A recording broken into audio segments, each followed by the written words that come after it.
I think that's up to Steve King. The voters have elected him. The House Republicans denounce his language. We do not believe in his language. And we've decided that he will not serve on any committees. I'll leave that up to him to make that decision. We've been very clear. I think it was a very significant and serious step to remove him from committees. And I think that you've seen now repeated, this wasn't the first time, but his language questioning whether or not the notion of white supremacy is offensive is absolutely abhorrent. It's racist. We do not support it or agree with it. And as I said, I think he should find another line of work. This country is created that all men and women are created equal. There is no room for white supremacy. That's why I took a strong action.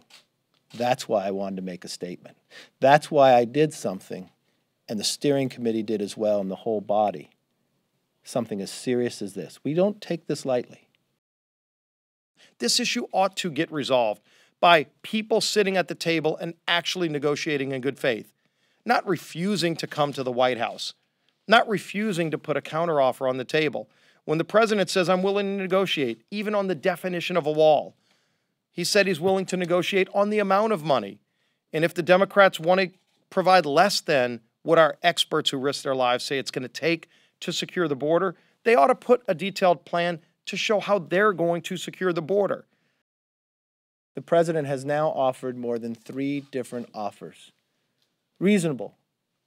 Moving more to the Democratic side than before, the Democrats still have not offered anything back. For those workers who have not been paid, the question is, will Speaker Pelosi continue to hold her own members back from a vote to actually get out of the shutdown? To open government back up and have border security at the same time? To actually create what government is supposed to do, compromise on both sides. It's time for this to end. It's time for Nancy Pelosi and Chuck Schumer to, for once, put a counteroffer on the table if they don't support the plan that's on the table that was developed by our experts who risk their lives to secure America's border.